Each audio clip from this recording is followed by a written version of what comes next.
जिस तालाब में मेरी मुल्तान की मैं खराज तहसीन पेश करता हूँ। मेरे पाकिस्तानियों, कभी भी दुनिया में कोई इनकलाब कामयाब नहीं होता जब तक उस कौम के नौजवान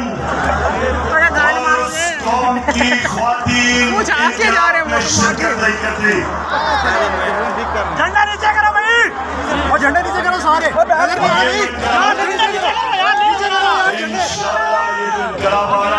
झंडा नीचे करो सारे, झंडा नीचे करो यार। हमेशा दुआ करता था अल्लाह से, झंडा नीचे करो भाई, पीछे आने को देखने दो यार। मेरी कौम को जगा दे और उसको उसमें इतनी शौक पैदा कर दे और इतना उस कौम को बेदार कर दे कि वो कभी किसी माफिया के सामने, चोर और डाकुओं के सामने या किसी सुपर पावर के सामने अपना सर झुकाए।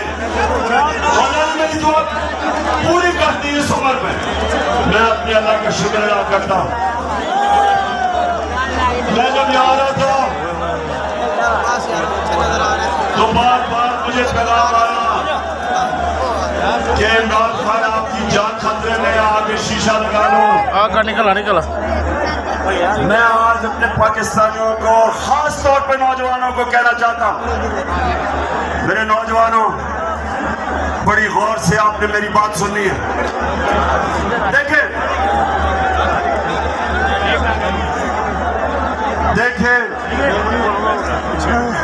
कुरान की एक आयत है, अल्लाह कहता है जो लोग ईमान ले आए अल्लाह उनके खौफ दूर कर देता है।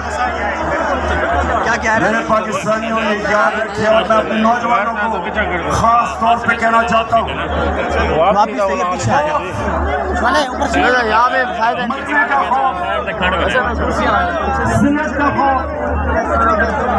अपनी रिस्क या नौकरी जाने का खौफ, ये बड़े इंसान को एक छोटा सा इंसान बना देता है। जिसने भी आज तक दुनिया में कोई बड़े काम किए, और पाकिस्तानियों आपने बड़े बड़े काम करने अभी तो अपने ज़हन में डाल ले कि जब तक आप इस ख्वाब के पुल को तोड़ेंगे नहीं, आप इसको एक अजीम कौम नहीं बना सकते। नहीं था कि आप मेरे नबी सल्लल्लाहु अलैहि वसल्लम ने मेरे नबी ने मदीना में क्या किया? लोगों को आजाद कर दिया, खौफ से आजाद कर दिया, पैसे की लालच से आजाद कर दिया, मैं की पूजा करने वालों को बड़े इंसान बना के बड़ी सोच दे दी, और वही लोग जिनकी हैसियत नहीं थी, दुनिया की उन्होंने इमामत की। मुल्तान, ये गौर से सुन लो, आज तक कोई बड़ा बिजनेसमैन नहीं बना जो नुकसान से डरता हो। आज कल किसी फौजी ने बड़े तगमे नहीं लिए जो मौत से डरता हो। क्रिकेटर भी, जो क्रिकेटर हारने से डरता है उसे जीतना नहीं आता। जिस बैट्समैन को तेज बॉलर से गेंद लगने का खौफ होता है वो बड़ा बैट्समैन नहीं बनता। जिस दुनिया के पहले इंसान ने दुनिया के सबसे बड़े पहाड़ के ऊपर चला था, माउंट एवरेस्ट के ऊपर, जब एक एडमंड हिलरी चला था, तो उससे पहले जिन्होंने भी कोशिश की थी उस पहाड़ पे चढ़ने की, या वो मर गए थे और या वो फेल हो गए थे। तो जब पहले इंसान ने सबसे ऊंचे पहाड़ पे चढ़ा तो अपने खौफ के ऊपर काबू पाया। तो मैं आज अपनी कौम को कहना चाहता हूं कि ये जो हमें करप्ट और बुज़दिल हुक्मरानों ने खौफ दिलवाया हुआ है कि जब तक आप अमेरिका के जूते पॉलिश नहीं करेंगे आप आगे नहीं बढ़ सकते।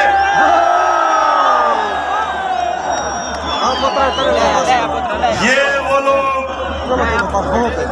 जो इस मुल्क में ज्यादा हमारी मुल्क की ज्यादा से जिंदगी में इस तरह के हुक्मरान रहे हैं जिन्होंने सुपर पावर के सामने घुटने टेके अपनी कौम की आजादी को, अपनी आजादी को, अपनी इज्जत खोई, जिल्लत मिली पाकिस्तानियों को हुक्मरानों की वजह से। तो मैं आज वो पाकिस्तानी जो पाकिस्तान के साथ पड़ा हुआ था, मुझे हमेशा इस चीज की तकलीफ होती थी कि हम अजीम लोग हैं लेकिन ऊपर ऐसे हुक्मरान हैं जिन्होंने इस कौम को एक अजीम कौम नहीं बनने दिया।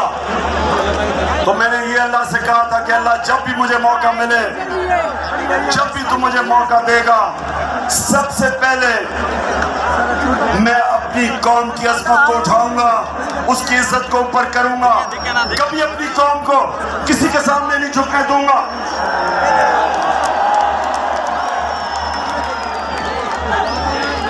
और पाकिस्तानियों इसीलिए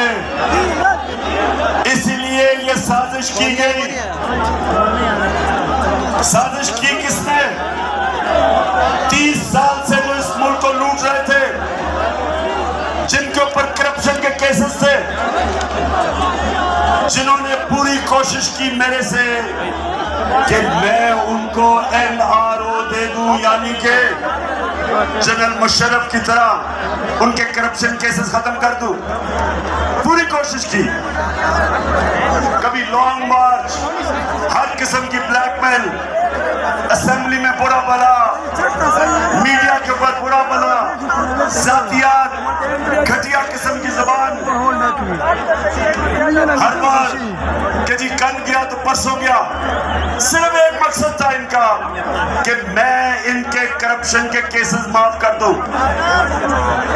याद रखें, जब ये दोनों 11 साल इन्होंने बारियां ली थी दोनों पार्टियों ने, तो जनरल मुशर्रफ ने जो इन्होंने करप्शन की थी अपने पहले 11 सालों में, उसने इनके सारे केस माफ कर दिए, NRO दिया।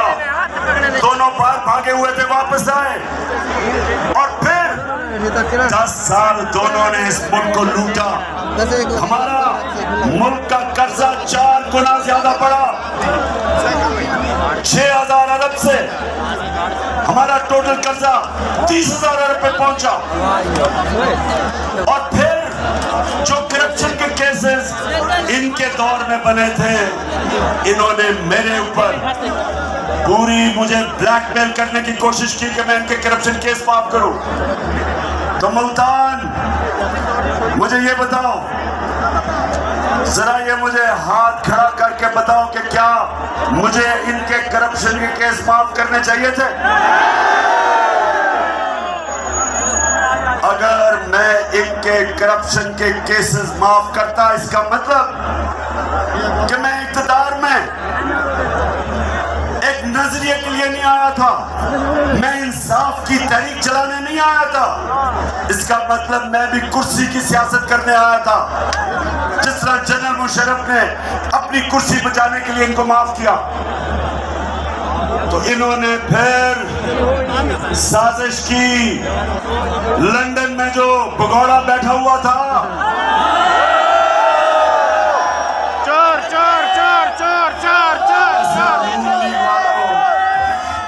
नून लीग वालों, मुझे एक जवाब दे दो। कभी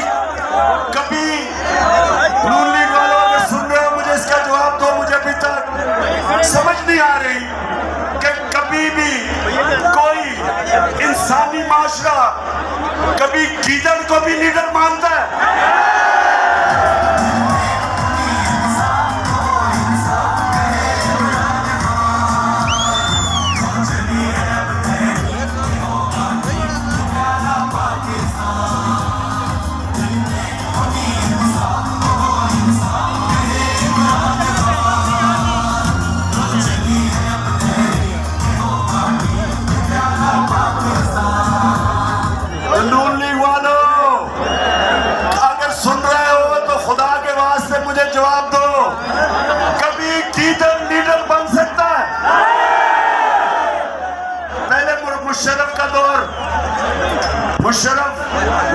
जेल में डाला तो आसिफ जरदारी ने कहा कि अटक जेल में। अब आसिफ जरदारी इत्तेहादी है इसका, इसकी स्टेटमेंट थी कि अटक में जो जेल में नवाज शरीफ था वह टिश्यू पेपर खत्म हो गया इसके आंसुओं से,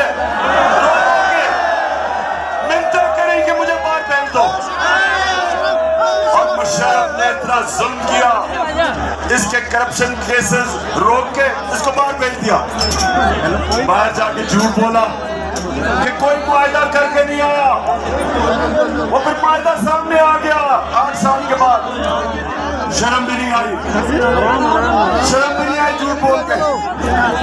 तो पीछा न थी वो इस बार ये फिर झूठ बोल के ड्रामा करके मैं जी बहुत बीमार हूँ,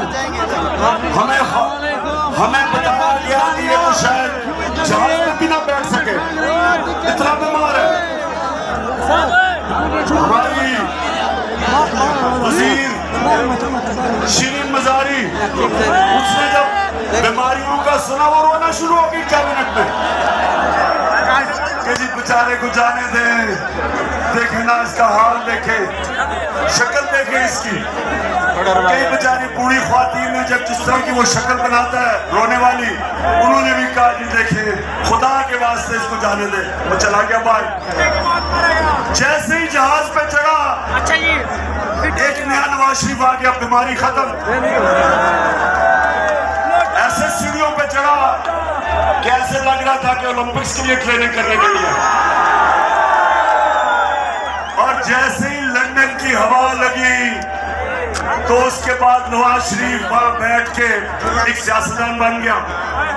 तो मैं नून लीग वालों तुम्हारे से आज पूछता हूं, खुदा के वास्ते मुझे समझा दो कि एक झूठा आदमी अदालत में जिसको सजा नहीं हुई हो, जो अरबों रुपए के घरों में रहता हो, जिसके बेटे कहें कि हम अरबों रुपए के घर में रहते हैं लेकिन हम जवाब दे इसलिए नहीं कि हम पाकिस्तान के शहरी नहीं हैं। कैसे नून लीग वालों आप इस आदमी के पीछे चल सकते हो? कैसे चल सकते हो? और फिर यहाँ बैठा था छोटा भाई चेरी ब्लॉसम,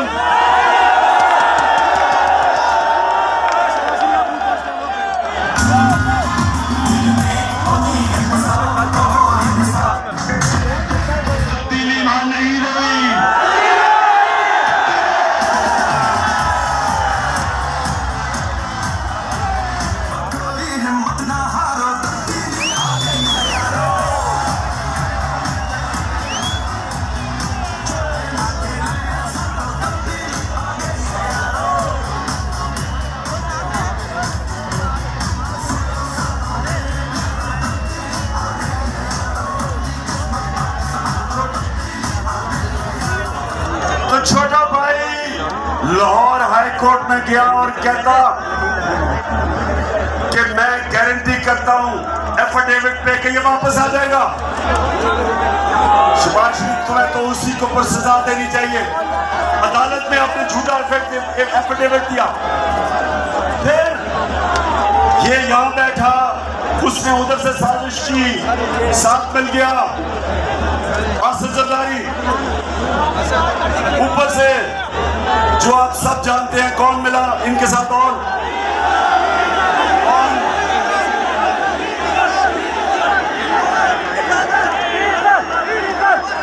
इनके साथ वो मिल गया जिसके ऊपर आजकल बात हो रही है उसकी कीमत बढ़ाने के लिए। ये कभी भी नहीं हुआ, ये जरा सुने, ये कभी भी नहीं हुआ कि ये इतनी डरपोक हुकूमत है, डर रहे हैं कि फजल रहमान की कीमत बढ़ाई जाए और पेट्रोल की। इतने डरे हुए हैं कि कहते हैं नेशनल सिक्योरिटी काउंसिल की मीटिंग बनाओ ताकि वो फौज पे पड़े कीमत बढ़ाने पे। ये हाल है आज। तो इन सारों ने मिलकर साजिश की, साथ इनके मिल गए अमेरिका, और अमेरिका के अंदर उनका यहाँ जो एम्बेसी है